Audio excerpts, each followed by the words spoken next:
हर कहानी एक एहसास छोड़ जाती है, कुछ अधूरे रिश्ते, कुछ कड़वी सच्चाइयाँ।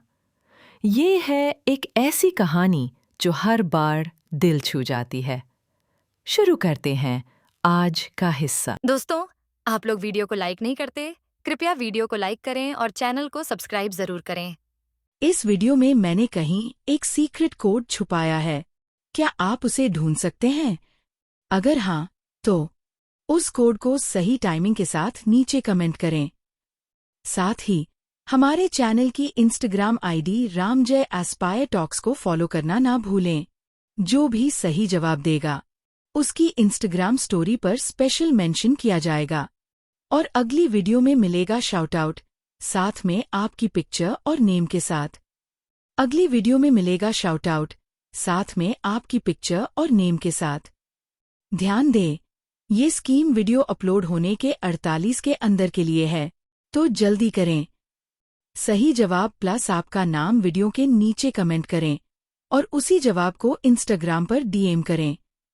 एपिसोड 603। नीलामी समाप्त होने के बाद ध्रुवांत तुरंत व्यापार के शहर से नहीं निकली। इसके बजाय उसने खुद के लिए एक साधना सराय ढूंढी और अस्थायी रूप से वहीं रुक गया। चूंकि लड़ाई की उम्मीद थी, वह यह सुनिश्चित करना चाहता था कि वह इसके लिए पूरी तरह से तैयार हो। लगातार यात्रा के कारण हुई थकान को भी दूर करने की आवश्यकता थी। विशाल अतिथि कक्ष में ध्रुवांत अपने पैरों को क्रॉस करके बैठा था, जबकि कालिका खिड़की के पास खड़ी थी। उसने बाहर देखा और अपना सिर ध्रुवांत की ओर घुमाया। कोई सच में हमारा पीछा कर रहा है। वे शायद राघव द्वारा भेजे गए थे। ध्रुवांत ने सिर हिलाया। जिनका उपनाम राघव होता है, वे हमेशा अच्छे नहीं होते। उत्तरी आध्यात्मिक क्षेत्र में वापस राघव कुल के लोगों ने उसे भी परेशान किया था। जैसे ही ध्रुवांत ने अपना वाक्य समाप्त किया, निर्मला अपनी कमर पर हाथ रखे खड़ी थी, उसे गुस्से से घूर रही थी। उसने अपनी छोटी मुट्ठी उसकी ओर लहराई। मेरी दादी का अंतिम नाम भी राघव है। ध्रुवांत अचानक शर्मिंदा महसूस करने लगा। निर्मला ने व्यंग्य किया, अगर मेरे पिता ने यह सुना होता तो वे तुम्हें पीटते। ध्रुवांत जबरदस्ती हंसा, क्योंकि उसे उम्मीद नहीं थी कि एक शब्द उसके लिए ऐसा दुर्भाग्य ला सकता है। निर्मला ने इस बारे में ज्यादा नहीं सोचा कि ध्रुवांत ने अनजाने में क्या कहा था। वह बैठ गई और अपनी ठोड़ी पर हाथ रखकर उत्साह से पूछा, हम कब जा रहे हैं? ऐसा लग रहा था कि वह आने वाली मुसीबतों के शुरू होने का इंतजार नहीं कर सकती थी। हमें कोई जल्दी नहीं है। राघव अभी हम पर नजर रखे हुए है। हम शहर में जितने लंबे समय तक रहेंगे, वह उतना ही सोचेगा कि हम उससे डरते हैं। ध्रुवांत मुस्कुराया। जब तुम वास्तव में मजबूत हो तो अपनी कमजोरी से अपने दुश्मन को भ्रमित करो। तुम बहुत चालाक हो, निर्मला ने उसे एक धूर्त मुस्कुराहट दी। दुश्मन हमसे ज्यादा मजबूत है। मुझे इस पर कुछ विचार करना पड़ा। ध्रुवांत मुस्कुराया, जबकि निर्मला को अधिक गंभीर दृष्टि से घूर रहा था। तुम्हें पता होना चाहिए कि राघव हमसे ज्यादा मजबूत है। हालांकि तुम और मैं पहले से ही सम्राट स्तर पर शुरू कर चुके हैं, हमने अभी तक अपनी सम्राट सेलेस्टियल बॉडी का अभ्यास नहीं किया है, इसलिए हमारी युद्ध क्षमता बहुत कमजोर है। कालिका के लिए वह केवल उस ग्रेड 5 सम्राट वृद्ध को रोक सकती है। अगर कोई अप्रत्याशित स्थिति होती है, तो जब मैं तुम्हें जाने के लिए कहूँ तो तुम्हें जाना होगा। निर्मला यह सुनकर बहुत खुश नहीं हुई, लेकिन उसके गंभीर भाव देखने के बाद उसने अपने होंठ सिकोड़े और अनिच्छा से कहा, ठीक है। ध्रुवांत ने मुस्कुराते हुए सिर हिलाया और आगे कुछ नहीं कहा। उसने अपनी आंखें बंद कर लीं और साधना मोड में प्रवेश कर गया। कालिका ने निर्मला से थोड़ी देर बात करने के बाद वह खिड़की से टेक लगाकर अपनी आंखें बंद करके आराम करने लगी। वह साधना मोड में नहीं गई क्योंकि उसे लगातार सतर्क रहना पड़ता था, चाहे वे शहर में सुरक्षित हों या नहीं। निर्मला के लिए उसने जम्हाई लेते हुए अपना मुंह हाथ से ढक लिया।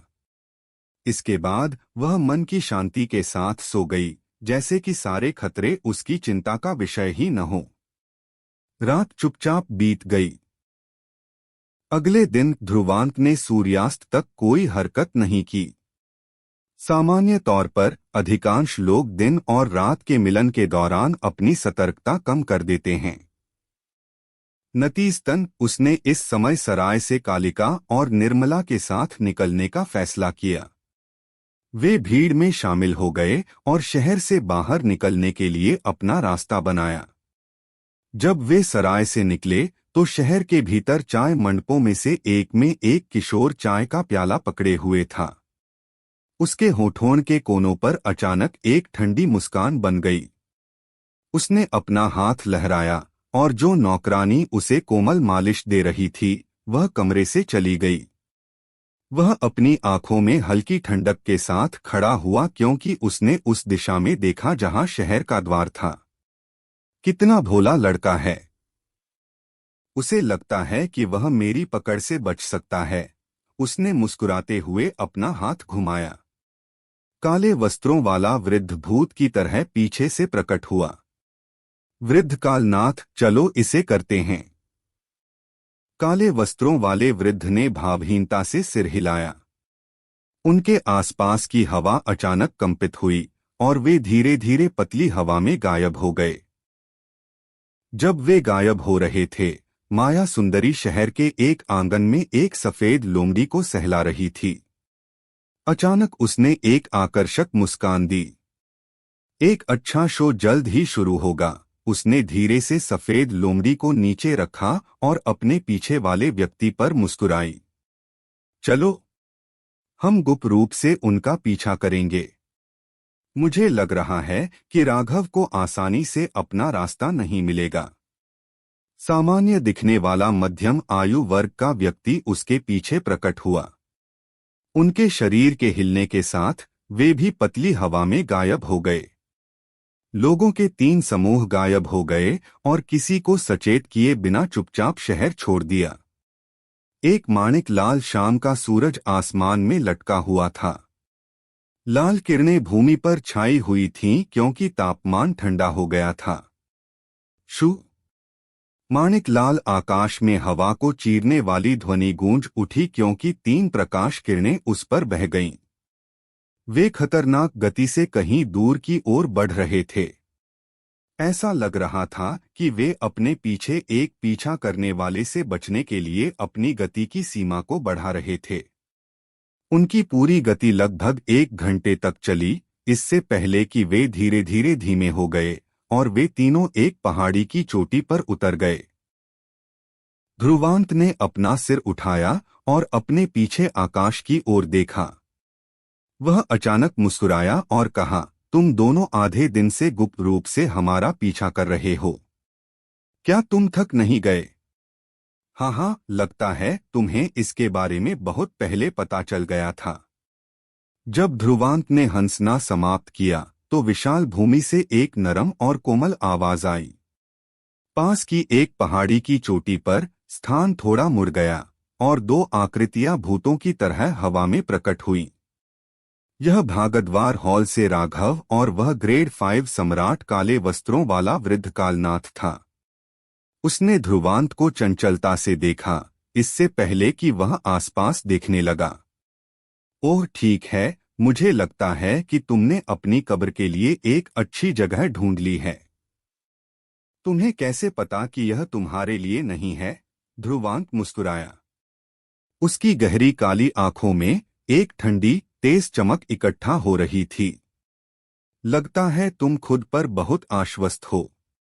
राघव ने एक हल्की मुस्कान के साथ कहा, अगर तुम सिर्फ इसलिए आश्वस्त महसूस कर रहे हो क्योंकि तुम्हारे पास ग्रेड 4 सम्राट सुंदरी है, तो मुझे डर है कि तुम निराश होने वाले हो।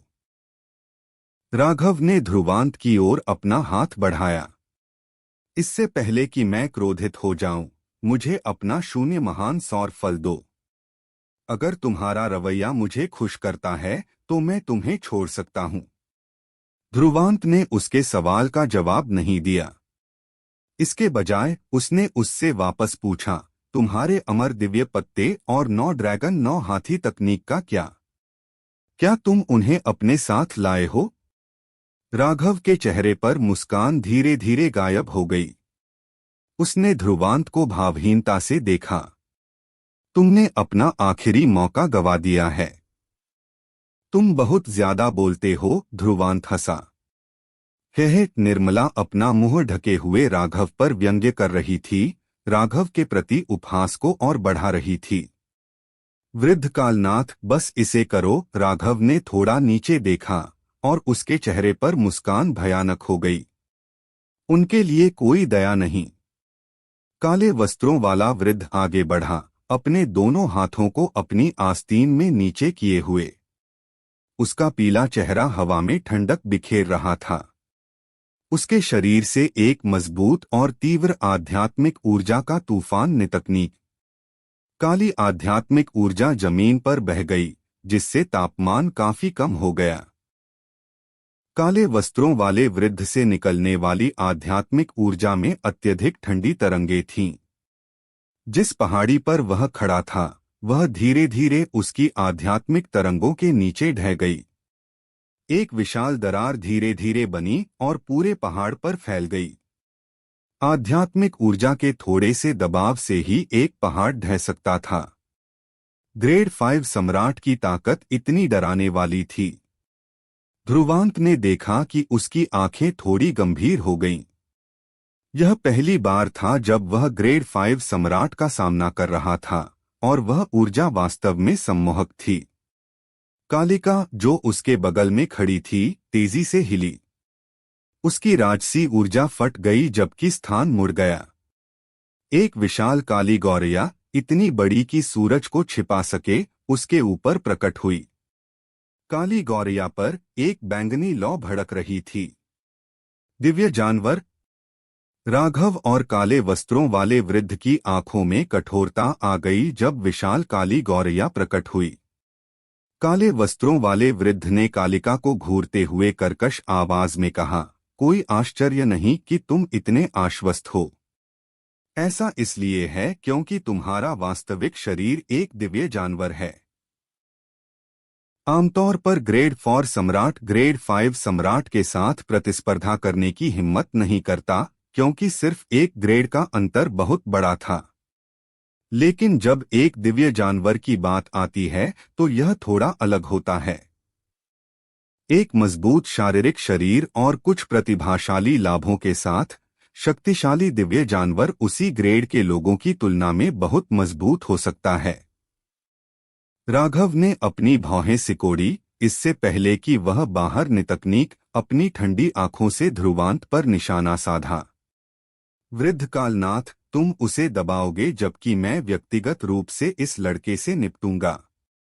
काले वस्त्रों वाले वृद्ध ने सिर हिलाया। यद्यपि यह उसकी अपेक्षा से परे था कि उसके सामने वाली लड़की वास्तव में एक दिव्य जानवर थी, वे दोनों अभी भी अपनी ताकत के मामले में एक ग्रेड अलग थे। एक दूसरे को मारना मुश्किल हो सकता है, लेकिन दबाना बहुत मुश्किल नहीं होना चाहिए। राघव ने ध्रुवांत को देखा और शांति से कहा, मुझे तुमसे कोई सम्राट सेलेस्टियल बॉडी का स्पंदन महसूस नहीं हुआ।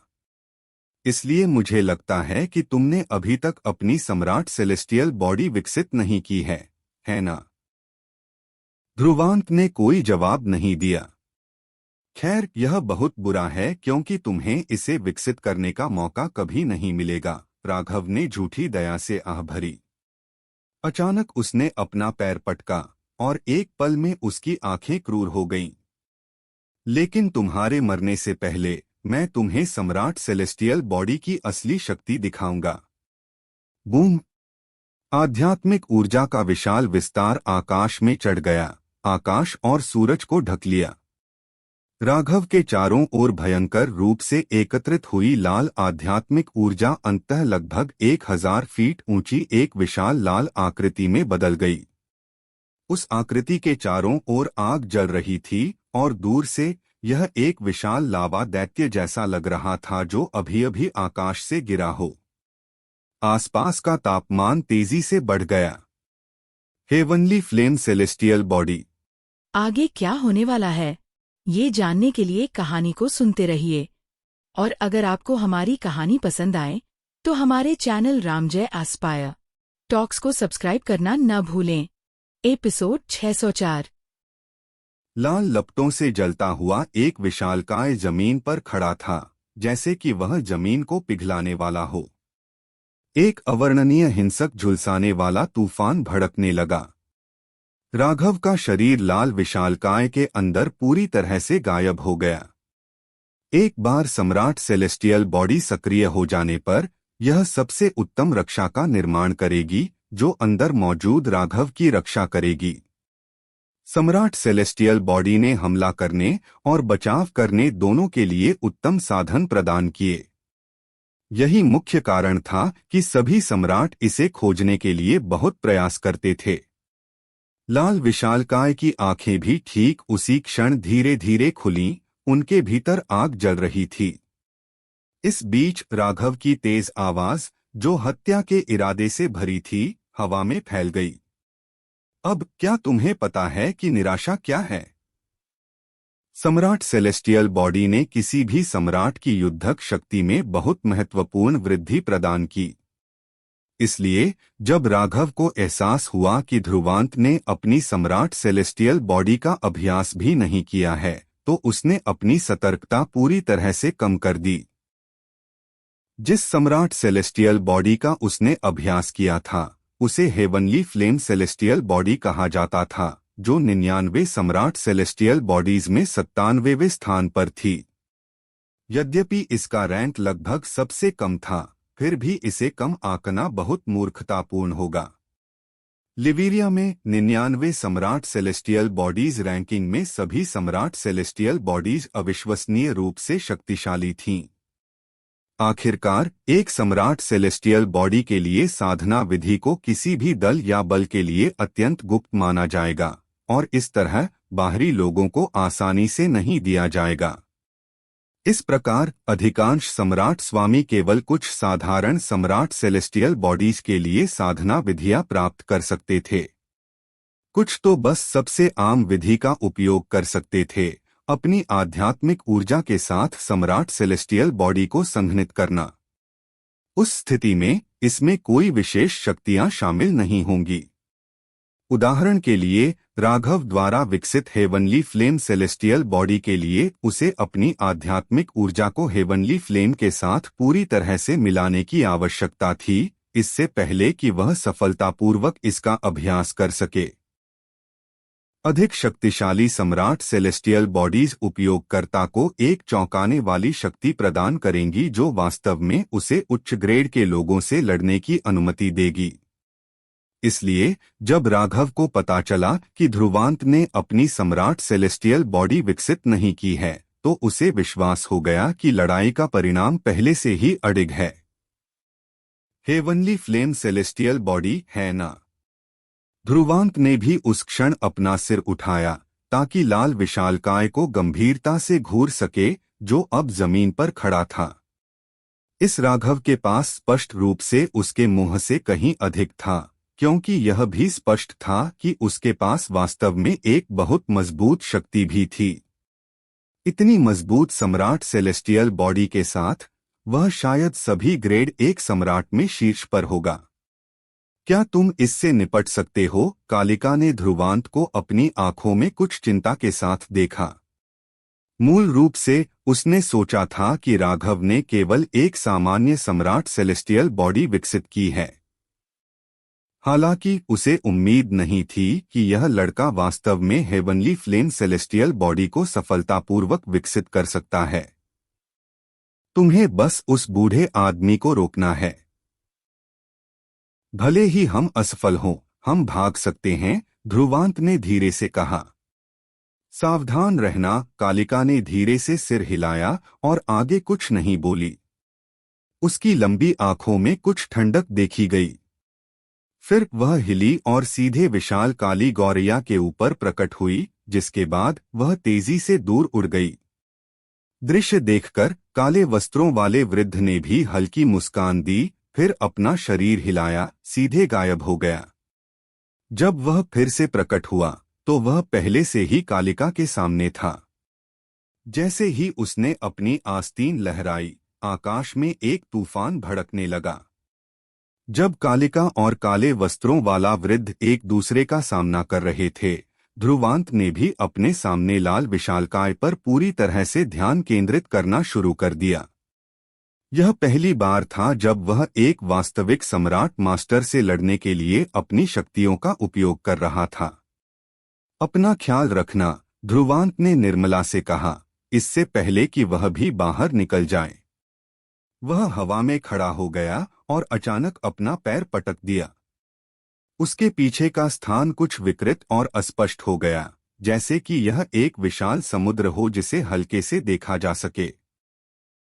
और समुद्र में एक भयावह बैंगनी आध्यात्मिक ऊर्जा घूम रही थी। मैं तुम्हें सम्राट सेलेस्टियल बॉडी की असली ताकत दिखाऊंगा।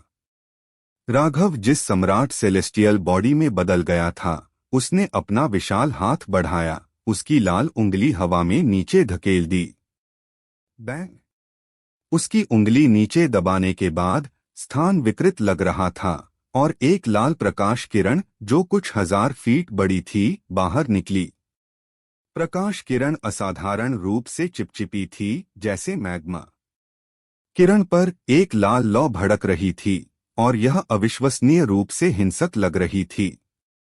यह राघव द्वारा बनाया गया था, जिसने केवल बहुत प्रयास के बिना हवा में इशारा किया था।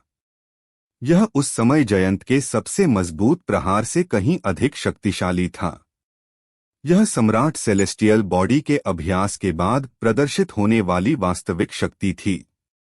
ध्रुवांत ने अपना सिर उठाया। मैग्मा किरण को घूरते हुए, जो अब उसकी ओर उड़ रही थी, उसने गहरी सांस ली। उसके वस्त्र बिना हवा के भी झूलने लगे और फड़फड़ाने की आवाज दे रहे थे। उसका रूप अचानक कठोर और ठंडा हो गया। उसने अपनी आस्तीन लहराई और उसके पीछे विकृत स्थान में एक राक्षसी बैंगनी प्रकाश उमड़ पड़ा। एक आकर्षक बैंगनी झरना भी बह नितकनीक अंतः लाल आध्यात्मिक ऊर्जा से कठोरता से टकराया। डोंग!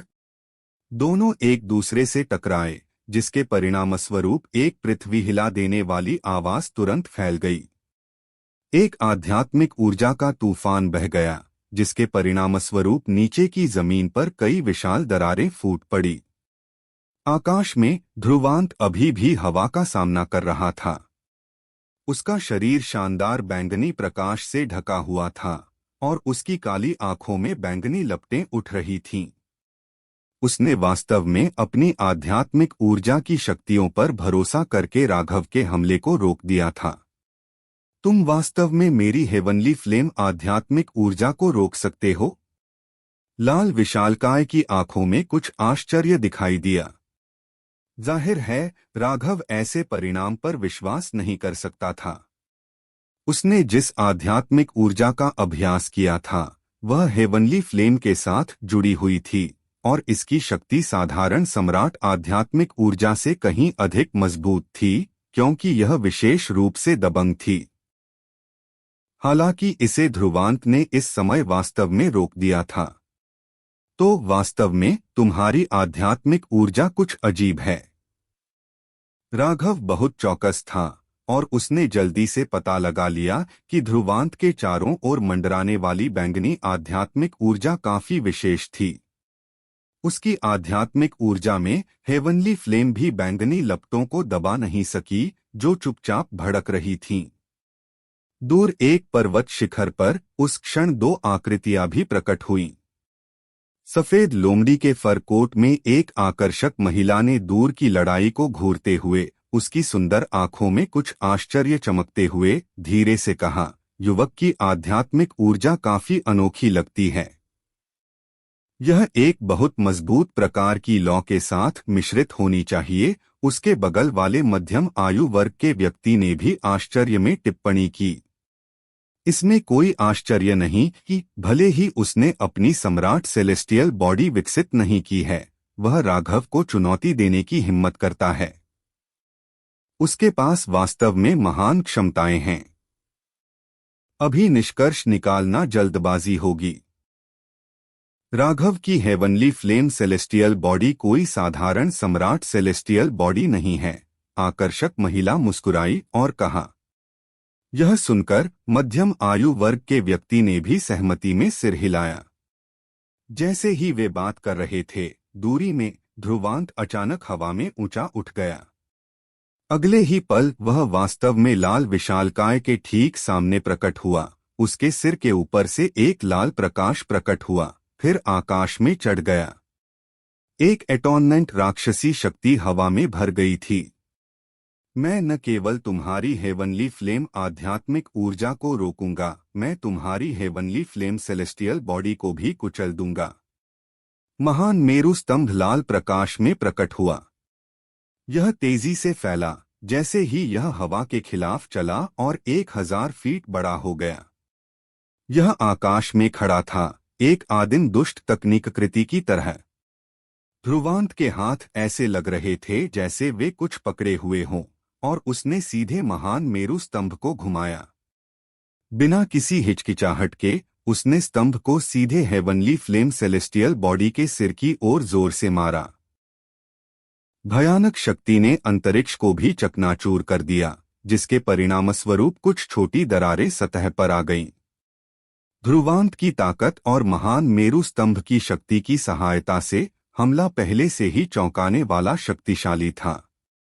यहाँ तक कि माया सुंदरी और मध्यम आयु वर्ग का व्यक्ति जो दूर से लड़ाई देख रहे थे, हमले से थोड़ा चौंक गए थे। हम्फ। लाल विशालकाय के मुंह से एक ठंडी हम्फ निकली। उसने अपनी मुट्ठी भींच ली और एक लाल लौ बह गई, जो फिर सीधे एक विशाल लाल जलते हुए भाले में बदल गई। भाले ने फिर आकाश को चीर दिया, आग का समुद्र लाते हुए, जो अंततः महान मेरु स्तंभ से कठोरता से टकराया। क्लैंग। एक गड़गड़ाहट जैसी धातु की आवाज तुरंत सुनाई दी। ध्वनि तरंगें एक तूफान की तरह फैलीं, जिससे आकाश में एक हिंसक तूफान आ गया। ध्रुवांत पीछे की ओर उड़ गया। हर बार जब उसके पैर उतरे तो यह आसपास की हवा को सीधे विस्फोटित कर देगा। जब वह पीछे की ओर उड़ रहा था, लाल विशालकाय वास्तव में भी कांपते हुए एक कदम पीछे हट गया, जिसने फिर एक पहाड़ को सीधे समतल कर दिया। ऐसी अविश्वसनीय ताकत। दूरी में मध्यम आयु वर्ग के व्यक्ति ने दृश्य पर टिप्पणी की, चौंक गया। स्पष्ट रूप से उसे उम्मीद नहीं थी कि ध्रुवांत वास्तव में अपने शरीर की ताकत का उपयोग सीधे राघव के खिलाफ लड़ने के लिए कर सकता है, जिसने अपनी सम्राट सेलेस्टियल बॉडी को बुलाया था। यह युवक सरल नहीं है, माया सुंदरी ने कहा, क्योंकि कुछ आश्चर्य भी उसकी आंखों में चमक गया था। लाल विशालकाय की आंखों में एक भयंकर आग जलने लगी, जिसमें राघव स्पष्ट रूप से बदल गया था। अगले ही पल उसने अपना पैर पटका, जमीन ढह गई और उसका बड़ा शरीर बिजली की तरह बाहर निकल गया। उस क्षण एक लाल लौ ने आकाश को ढक लिया, सूर्यास्त के समय दीप्तिमान बादलों की तरह दिखाई दे रहा था। स्पष्ट रूप से राघव ने हेवनली फ्लेम सेलेस्टियल बॉडी की शक्तियों को पूरी तरह से सक्रिय करना शुरू कर दिया था। ध्रुवांत के जिद्दी प्रतिरोध के खिलाफ वह पहले से ही उग्र था। तुम वास्तव में मेरे सम्राट सेलेस्टियल बॉडी के खिलाफ लड़ने के लिए अपने शरीर का उपयोग करना चाहते हो? कितना मूर्खतापूर्ण! राघव की उदास आवाज गड़गड़ाहट की तरह आकाश में फैल गई। तभी लाल भाला कई भाले छायाओं में बदल गया, जिसने आकाश और पृथ्वी को ढक दिया। वे अपने साथ आग का एक हिंसक समुद्र लाए, जिसने ध्रुवांत की ओर अपना रास्ता बनाना शुरू कर दिया। दसियों हजार फीट के भीतर का पूरा क्षेत्र भयानक हमले से भर गया था। ध्रुवांत ने आने वाली भाला छायाओं को घूरा, जो अब आकाश को ढके हुए थीं। हर भाला छाया वास्तविक लग रही थी और प्रत्येक में निहित शक्ति जमीन को फाड़ने के लिए पर्याप्त थी, और यहाँ तक कि एक पहाड़ को टुकड़ों में तोड़ने के लिए भी। उसका रूप तेजी से गंभीर होता गया। फिर उसके हाथों ने एक सील बनाना शुरू कर दिया। बैंग! गड़गड़ाहट की आवाज फैली और ध्रुवांत के शरीर पर एक तेज बिजली जंगली रूप से चमकी। उसका शरीर चौड़ा हो गया और उसकी छाती पर 9 बिजली रून्स प्रकट हुए। 9 बिजली रून्स पहले की तुलना में अधिक संघनित लग रहे थे, जिससे वे लगभग वास्तविक लग रहे थे। मुझे देखने दो। ध्रुवांत के शरीर पर बिजली चमकी। उसकी काली आंखें ठंडी और अधिक भेदक हो गईं। उसने अपने होंठ चाटे और उसके मुंह के कोने ऊपर उठ गए, लड़ने की भावना से भरे हुए। सम्राट सेलेस्टियल बॉडीज आखिर कितनी मजबूत होती हैं? ध्रुवांत के हाथ कुछ गले लगाते हुए दिखाई दिए, क्योंकि उसने सीधे महान मेरु स्तंभ को नियंत्रित किया, फिर बाहर निकल गया। बिजली और बैंगनी लपटें उस जगह पर बह गईं। राक्षसी आग के समुद्र के नीचे उसका शरीर एक चींटी जितना छोटा था। हालांकि यह अभी भी एक विशाल लड़ने की भावना से भरा हुआ था, जिसके लिए कोई भी अवमानना नहीं कर सकता था। लिवेरिया में मेरी पहली लड़ाई तुम्हारे साथ शुरू होगी। आगे क्या होने वाला है, ये जानने के लिए कहानी को सुनते रहिए। और अगर आपको हमारी कहानी पसंद आए तो हमारे चैनल रामजय एस्पायर टॉक्स को सब्सक्राइब करना न भूलें। एपिसोड 605।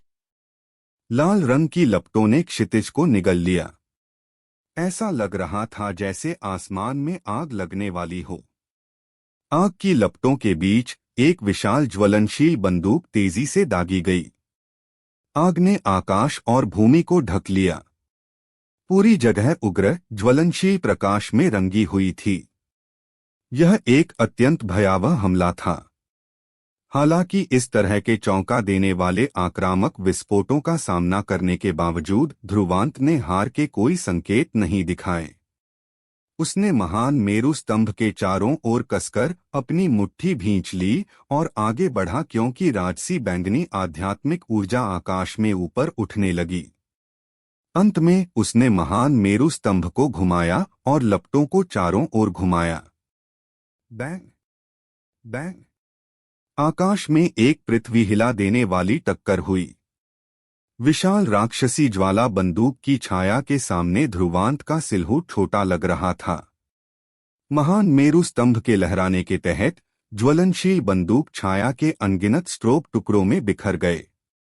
एक जलता हुआ नरक हवा में व्याप्त हो गया।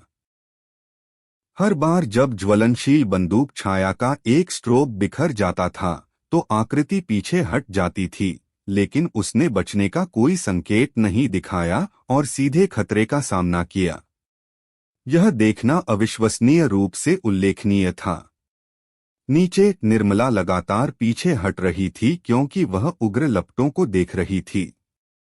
हालांकि उसकी खूबसूरत बटन जैसी आंखें स्तब्ध थीं, फिर भी उस सिलहूट से मंत्रमुग्ध थीं, जिसकी लड़ने की भावना दुश्मनों के खिलाफ सख्ती से लड़ने के कारण और भड़क गई थी। हालांकि युवक लगभग उसकी उम्र का था, ऐसा महसूस हुआ जैसे कुछ भी उसके उग्र जुनून और लड़ने की इच्छा को बुझा नहीं सकता। वह अजेय था। भले ही उसके सामने एक अडिग पहाड़ खड़ा हो, यह स्पष्ट था कि वह पीछे नहीं हटेगा। ऐसी महान दृढ़ता काफी कष्टप्रद लग रही थी। मध्यम आयु वर्ग का व्यक्ति, जो दूर से लड़ाई को ध्यान से देख रहा था, अचानक बोला, यह युवक, मुझे डर है कि भविष्य में वह एक कठिन अखरोट साबित होगा। हालांकि मुझे उसकी पृष्ठभूमि के बारे में कोई जानकारी नहीं है, मैं गारंटी दे सकता हूं कि उसने इतनी कम उम्र में ऐसे उत्कृष्ट परिणाम प्राप्त करने के लिए पूरी तरह से अपनी क्षमताओं और शक्तियों पर भरोसा किया है। ऐसा इसलिए है क्योंकि एक युवा बिजलीघर के लिए जो अपने दल के संसाधनों पर निर्भर है, उसके स्तर की लड़ने की भावना और साहस रखना मुश्किल है। मध्यम आयु वर्ग के व्यक्ति की टिप्पणियों को सुनने के बाद माया सुंदरी ने धीरे से अपने रसीले लाल होठों को काटा। उसकी खूबसूरत आंखें धधकती लपटों के बीच पीछे हटने वाले पतले सिलहूट पर टिकी थीं। उसने तुरंत बुदबुदाया, वह वास्तव में साहसी है, लेकिन राघव के खिलाफ लड़ाई जीतने के लिए केवल साहस पर भरोसा करना पर्याप्त नहीं है। हेवनली फ्लेम सेलेस्टियल बॉडी की दुर्जेय शक्ति अभी तक पूरी तरह से उजागर नहीं हुई है। मध्यम आयु वर्ग के व्यक्ति ने थोड़ा सिर हिलाया और आह भरी। अगर इस युवक के पास सम्राट सेलेस्टियल बॉडी होती, भले ही वह साधारण स्तर की हो, मुझे डर है कि आज की लड़ाई में राघव को कोई फायदा नहीं होगा। माया ने धीरे से सिर हिलाया। बूम! महान मेरु स्तंभ के लहराने के तहत भयानक शक्ति ने एक बार फिर ज्वलनशील बंदूक छाया की उग्र बारिश को चकनाचूर कर दिया। हालांकि भूकंप के प्रभाव के कारण ध्रुवांत की बाहें कांप उठीं। उसकी हथेलियों से ताजा खून टपकने लगा। उसने 2 कदम पीछे लिए और अपना संतुलन बनाए रखने के लिए अपने पैरों को पटक दिया। उसके चारों ओर बिजली पागलपन से झिलमिला रही थी। हालांकि उसका भाव शांत रहा, उसकी आंखों में दृढ़ संकल्प चमक रहा था। पिछली आमने सामने की लड़ाई के बाद उसने आखिरकार हेवनली फ्लेम सेलेस्टियल बॉडी की शक्तियों का स्वाद चख लिया था। अगर उसने अपने वज्रदेव शरीर को एनिया रून लाइटिंग फिजिक के स्तर तक प्रशिक्षित नहीं किया होता, तो कई आमने सामने के हमले शायद उसे गंभीर रूप से घायल करने के लिए पर्याप्त होते। फिर भी उसकी आंतरिक महत्वपूर्ण ऊर्जा वर्तमान में अस्थिर थी। आसमान में एक विशाल धधकता लाल साया खड़ा था। राघव ने ध्रुवांत पर अपनी आंखें टिका दीं। उसकी आंखों में ठंडी रोशनी भयावह रूप से झिलमिला रही थी। हालांकि उसकी निगाहें थोड़ी उदास लग रही थीं। जाहिर है ध्रुवांत ने अंततः उसकी उम्मीदों को पार कर लिया था, क्योंकि वह पूरी तरह से अपनी शक्तियों पर भरोसा करके इतने लंबे समय तक उसके हमलों को झेलने में सक्षम था। यह उसके लहजे में अहंकार की व्याख्या करता है। उसके पास कुछ चालें हैं। राघव की तीखी आवाज युद्ध के मैदानों में गूंज उठी, क्योंकि विशाल धधकता साया ध्रुवांत को देख रहा था, जो एक चींटी जितना छोटा था। ध्रुवांत का भाव शांत रहा। उसने अपना सिर उठाया और दमनकारी दिखने वाले विशाल साये को देखा। वह हंसा, यह सिर्फ तुम्हारी सम्राट सेलेस्टियल बॉडी है। यह उतनी डरावनी नहीं है जितनी मैंने कल्पना की थी। सच में? राघव की आवाज में व्यंग्य का भाव था, लेकिन उसने और कुछ नहीं कहा। उसकी विशाल हथेली ने अचानक एक सील धारण की और उसके परिवर्तन के बाद झुलसाने वाली लाल लपटों ने आकाश और भूमि को ढक दिया, क्योंकि वे उसकी हथेली में एकत्रित हो गए। एक हिंसक गरजती गर्मी की लहर हवा में व्याप्त होने लगी। तुम इसे पकड़ने की कोशिश क्यों नहीं करते? हेवनली फ्लेम सेलेस्टियल बॉडी की आंखों से ठंडी किरणें निकलीं। अचानक गरज के साथ स्वर्गीय लपटें जंगल की आग की तरह फैलने लगीं और शून्य विकृत होने लगा। लगभग आधे आकाश को ढकने वाली एक ज्वलनशील हथेली की छाप अप्रत्याशित रूप से नीचे गिर गई। जलता हुआ समुद्र की स्वर्गीय ज्वलनशील हथेली। हथेली नीचे उतरी और उसके नीचे की जमीन को ढहा दिया। पहाड़ जमीन पर समतल हो गए और जंगल जलकर राख हो गए। बल अत्यंत विनाशकारी था। वर्तमान स्थिति को देखते हुए ध्रुवांत का भाव थोड़ा बदल गया। उसी समय उसके दोनों हाथों ने बिजली की गति से एक सील बनाई। अपनी आस्तीन के हल्के झटके के साथ पृथ्वी हिला देने वाली हरी किरणें निकलीं और एक काला कांटेदार जंगल उस जमीन से उग आया जहां किरणें छुई थीं। ध्रुवांत ने अपने दिल में कहा, वुड डिवाइन स्क्रिप्चर। काले कांटेदार जंगल तुरंत हरी किरणों के अनगिनत पुंजों में बदल गए, जो आकाश की ओर बढ़ गए, क्योंकि वे अंततः ध्रुवांत की ओर एकत्रित हो गए। ऐसा लग रहा था जैसे हरी किरणें एक पन्ना महासागर में बदल गई हों। यह जीवन शक्ति से भरा था। हेवनली डिवाइन वुड भी। ध्रुवांत की सील फिर से बदल गई। पन्ना महासागर उच्च गति से घूमने लगा, इससे पहले कि वह एक विशाल green wooden wheel of rage में बदल जाए। ध्रुवांत ने अपनी उंगली छूने की ओर इशारा किया और फिर वह पतली हवा में गायब हो गया। उसके सामने अंतरिक्ष में जो कुछ बचा था वह एक लंबा काला निशान था। उसने व्यंग्य किया। Green wooden wheel of race की गति अवर्णनीय रूप से तेज थी। एक पल में यह ज्वलनशील हथेली के नीचे दिखाई दिया और बिना किसी हिचकिचाहट के संकेत के सीधे उस पर हमला करना शुरू कर दिया। लड़ाई आश्चर्यजनक रूप से शांत थी। उच्च गति से घूमने वाले green wooden wheel of rays ने स्थानिक भेदन की अपनी अत्यंत भयावह क्षमताओं को उजागर किया। हल्के स्पर्श से यह ज्वलनशील हथेली को छेदने और तुरंत हेवनली फ्लेम सेलेस्टियल बॉडी की ओर बढ़ने में सक्षम था। चले जाओ। हेवनली फ्लेम सेलेस्टियल बॉडी के अंदर से एक सर्द चीख निकली। एक विशाल मुट्ठी आगे बढ़ी क्योंकि इसने green wooden wheel of race के खिलाफ अपने हिंसक हमले में उग्र लपटों का समुद्र प्रज्वलित किया। ची ची हवा में एक तीखी आवाज गूंज उठी।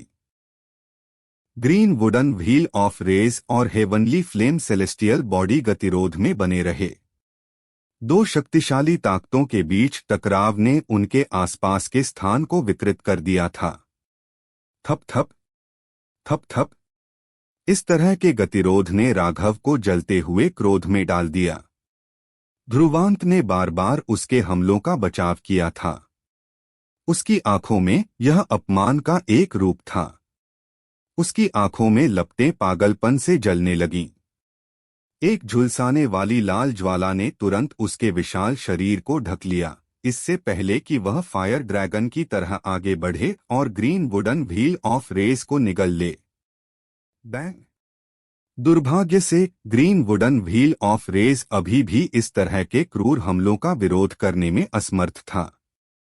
यह टुकड़ों में फट गया और अंततः धूल में जल गया। बूम! हालांकि राघव ने इस एक चाल से बेहतर जमीन हासिल की, उसने ध्रुवांत को कोई राहत नहीं दी। जैसे ही उसने अपनी दो मुट्ठियां मारी, लाल रंग की सुनामी दो धधकते लाल फायर ड्रैगनों में बदल गई और ध्रुवांत की ओर हिंसक रूप से बढ़ने लगी। ध्रुवांत का शरीर फिर से पीछे हट गया।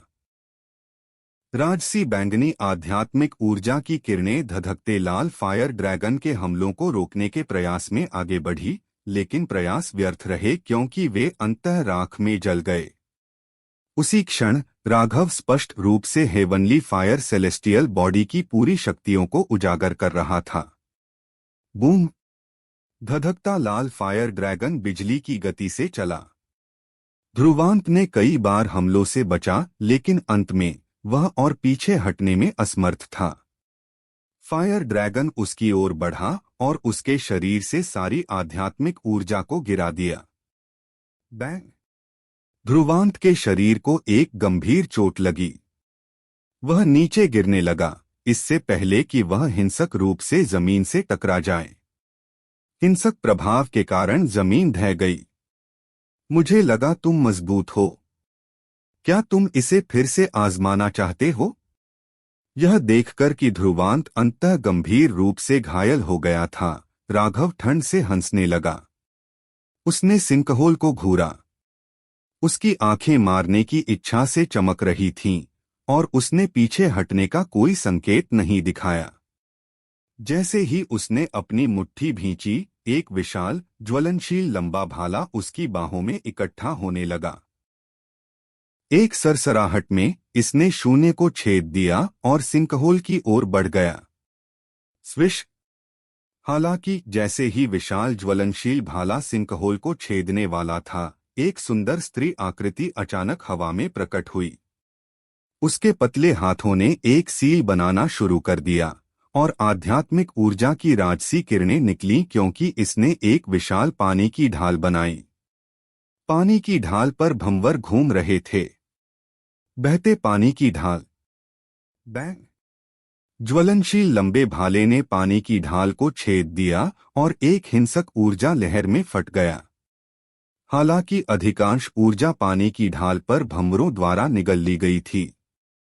ज्वलनशील लंबे भाले के गायब होने के बाद निर्मला की छोटी आकृति थोड़ी कांप उठी। इस बीच पानी की ढाल एक जोरदार धमाके के साथ फट गई क्योंकि यह अपनी सीमा तक पहुंच गई थी। ओह! एक और व्यक्ति जिसने सम्राट सेलेस्टियल बॉडी विकसित नहीं की है, लेकिन मैं सिर्फ इसलिए पीछे नहीं हटूंगा क्योंकि तुम एक महिला हो। वर्तमान स्थिति को देखते हुए राघव भयावह रूप से मुस्कुराया। जैसे ही उसने अपनी हथेलियां लहराईं, एक विशाल ज्वलनशील लंबा भाला फिर से बना और उसकी ओर बढ़ने लगा। निर्मला ने अचानक हुए हमले को 46, 47, 25। देखा। उसने अपना जबड़ा भींच लिया, लेकिन पीछे हटने का कोई इरादा नहीं था। उसने गहरी सांस ली और उसके मुंह से एक नीला नदी बहने लगी। नदी से एक अत्यंत विशाल आध्यात्मिक ऊर्जा लहर निकली। नदी काफी अजीब थी। ऐसा लग रहा था जैसे यह किसी प्रकार की आध्यात्मिक ऊर्जा से बनी हो, लेकिन साथ ही इसने एक दिव्य तकनीककृति के समान ऊर्जा तरंगे उत्सर्जित की। नीली नदी ने निर्मला को एक आदर्श ढाल की तरह घेर लिया। बूम बूम, ज्वलनशील लंबे भाले की किरणों ने शून्य को चीर दिया। नदी पर ज्वलनशील लंबे भालों की बारिश तेजी से बरसने के साथ ही दुष्ट लहरें छलक उठीं। जैसे ही ढाल ने कई भयानक हमले सहे, निर्मला का चेहरा थोड़ा पीला पड़ने लगा। बैंग! नीली नदी द्वारा ज्वलनशील लंबे भाले की अंतिम किरण को निगलने के बाद यह सुस्त होने लगी और अंततः एकमात्र धारा में बदल गई क्योंकि यह निर्मला के मुंह में लौट आई। उसने अपना चेहरा उठाया और हेवनली फ्लेम सेलेस्टियल बॉडी को ठंड से घूरा। उसने उपहास किया, तो क्या तुम्हारे पास बस इतना ही है? मुझे आश्चर्य है कि क्या तुम और टिक सकती हो। राघव ठंड से हंसा और उसकी निगाहें मारने की भारी इच्छा से भरी थीं। निर्मला ने उसकी उम्मीदों से परे काम किया था। हालांकि वह स्पष्ट रूप से उसकी हेवनली फ्लेम सेलेस्टियल बॉडी से प्रतिस्पर्धा नहीं कर सकती थी। उसके सामने वाली लड़की केवल एक हताश लड़ाई लड़ रही थी। हालांकि जैसे ही राघव उसे मारने के लिए तैयार था, वह जम गया और अचानक अपनी निगाहें सिंक होल की ओर मोड़ लीं जहां ऊर्जा का एक परेशान करने वाला स्पंदन चुपचाप प्रकट हुआ। जो भी सही जवाब देगा उसकी इंस्टाग्राम स्टोरी पर स्पेशल मेंशन किया जाएगा और अगली वीडियो में मिलेगा शाउट आउट, साथ में आपकी पिक्चर और नेम के साथ। आगे क्या होने वाला है, ये जानने के लिए कहानी को सुनते रहिए। और अगर आपको हमारी कहानी पसंद आए तो हमारे चैनल रामजय एस्पायर टॉक्स को सब्सक्राइब करना न भूलें। क्या आप भी हर महीने ऑनलाइन पैसे कमाना चाहते हैं लेकिन सही रास्ता नहीं मिल रहा? तो अब ढूंढना बंद कीजिए।